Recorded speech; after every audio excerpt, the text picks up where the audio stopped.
projected to be like Macari or Tootin longer term or no? Yeah, I can't. No. Okay. With Buster, how does that kind of change things yeah. for you guys? I think just gives us an opportunity to get guys reps. You know, I mean, we expect them back for the season, obviously, and so gives a great op for Jarian Jones, obviously Travis, to continue to get quality reps, and Trey Prince and some of these guys to continue to get reps, Zach McPherson, and same with Christian Braswell. So it just gives us ops. Yeah, it's a bummer a little bit for Buster. I love Buster. But it is always, anytime that happens, it is completely a new window and opportunity for somebody else. So the reps are quality for us. Those things you accomplished in pads first step. Yeah, I was pleased. I thought that the offense came out and kind of set the tone a little bit offensively in the run game throughout the course of the day. Now, there were still some good plays here and there on both sides, but I was pleased to see physicality, but taking care of one another. Like, it didn't get sloppy or stupid. It was just good quality work. We put the pads on. That doesn't mean we have to cheap shot each other or do anything ridiculous. And I thought it was just good quality work from both sides, and got our first day of pads in. We'll get that up a little bit more tomorrow, though. Yeah, I would think. Yeah, we cut it a little bit short today.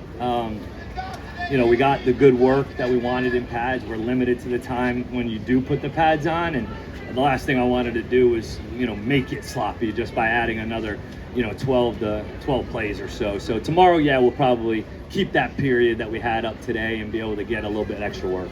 You go full pads tomorrow? Or? Yes, it'll be full pads. What's your thoughts on the chemistry with the offensive line so far? Yeah, I think it's obviously a work in progress. But I thought through the first 5 practices, there's been strides made, right? So it's a group that's still getting to know each other. With the O-line, it's so imperative that they play as one and communicate as one.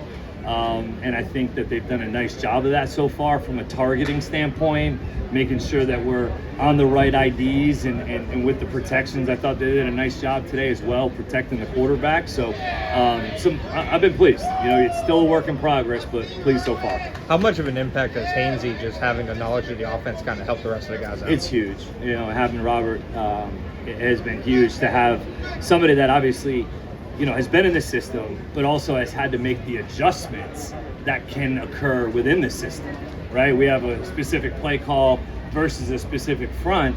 Well, maybe, obviously the other 4 guys have not seen that within this play or that concept. So he has had that experience, been able to make adjustments on the fly and ultimately communicate what we're trying to get done. So that's been a blessing.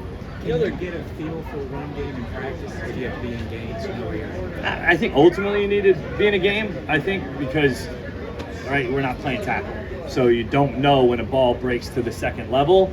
Are we going to make that safety or corner miss, or are we going to get tackled? Right? That's ultimately what you don't know. But I think you can look at the combinations up front, the communication, our tracks, the fundamentals and techniques in which we're approaching it at, and see some improvement.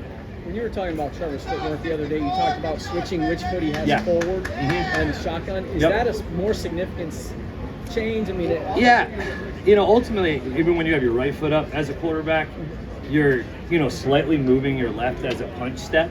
And so if you just flip it, and we call it goofy foot, and put your left foot up and you punch first, it's very similar. It's just which foot is up first from a rhythm standpoint. But no, it's new for him. So it is a development for sure. And so it's something that, it was his decision. He wanted to do it when he came to us in the spring or, in the wintertime. And, it's kind of a trend with a lot of the guys in the NFL going to left foot up. It's just a comfort thing and helps with some of the rhythm and the quick game and some of the on time and in rhythm passing. So definitely a work in progress still, but I thought he had a better day today. Has he been pretty consistent with that? Yeah, I think he's definitely had some, like down on the goal line the other day when we ran the out cut to Diami that got batted down by Jordan Lewis. He took the wrong footwork. A couple of things where he's mixed up the footwork at times, but that's part of it. Like, that's very normal. It's not like completely abnormal. So, today I did think that he got his feet better planted to where he's trying to throw the ball. That's something that we're continuously working on. Seems like Darnell Savage has been close to a few big plays the last couple of days. Just what have you seen from him in camp so far? Yeah, he's athletic, man. He's got range. He's got athleticism. He can run around. he does, like, he's been really good in the meeting rooms with some of the communication. It's just a matter of, like, it's really hard to evaluate safeties, especially in this setting, because, ultimately, are they going to come down, fill, and make tackles? They are truly called safeties for a reason. They're the last line of defense. So when a ball does break out to the second and third levels, are we able to take the proper angles, use the proper leverage, and go actually get the guy on the ground? So that's the hard thing to evaluate out here, but I've been pleased with him so far. What kind of strides is Walker Little making in left tackle? Yeah, I think Walker, first few days, I thought he was really on. Yesterday, Josh got him a few times, and I thought he came back out today, though, with a mindset of, man, I'm just going to be a little bit more patient with my hands and with my punch. He's punching a little bit too soon yesterday, just getting a little overextended. But, I've been pleased with him, man. His demeanor's been the same in terms of just the way that he handles himself and approaches it.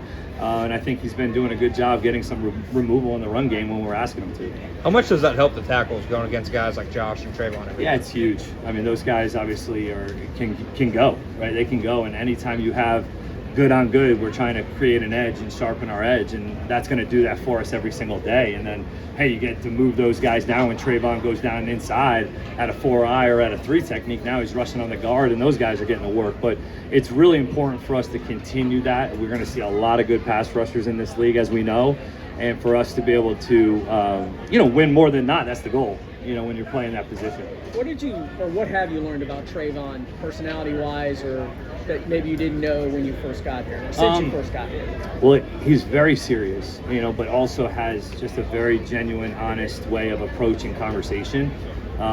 He asks he'll ask me questions that not a lot of players will ask, and it's I'm not saying it's more mature than others, but it is for a younger player. He just has a good feel for people, for the team, for the guys, and just ultimately what he wants to accomplish in his career and for this team. So I've been pleased that he's kind of stoic that way. And I think he's a little bit wise beyond his years in some ways in terms of age. But, man, he had a really good practice yesterday. I got to watch the one today. I don't feel like we maybe got quite as much, but the ball was coming out maybe a little bit more today than it has been. So, but I've been very pleased. I like Trayvon a lot. He almost decapitated him on the live stream. Did he? Oh, dude.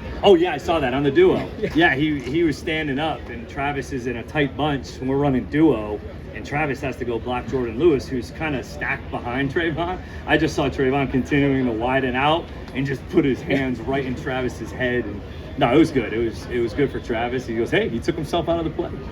So, good answer. Sorry to go back to it, but speaking of Travis, you talked about his timeline and mapped out. Does the Buster not going to be in camp? No, we're not changing it. We're not going to alter it. I think what will happen, he's on offense. He'll go back to defense before our mock game scrimmage, and be able to kind of use that mock as an evaluation to see, all right, what do we need to do now, right? What did it look like in the scrimmage? Do we need to maybe get him more on defense, or hey, man, these other guys are producing and developing, and we can keep with the schedule as is. That'll be kind of not a defining moment, but an evaluation time for us. So he'll only play defense in the mock game? No. Yeah. How's Devon Hamilton doing? Good. I mean, I think D-Ham, man, when he plays rooted and keeps his cleats in the ground and comes out with a flat back, he can get that knockback and push. He's difficult at times, as you guys know, to move inside, but D-Ham's a pro. He does everything right. You watch him in the walkthroughs, in all those settings when they're working on their stunts and games and pressures. He's very locked in. He's very serious about his craft, and he's going to have to play really well for us inside, as we all know. His consistency. Are you seeing that out of Anton? Yeah, we have.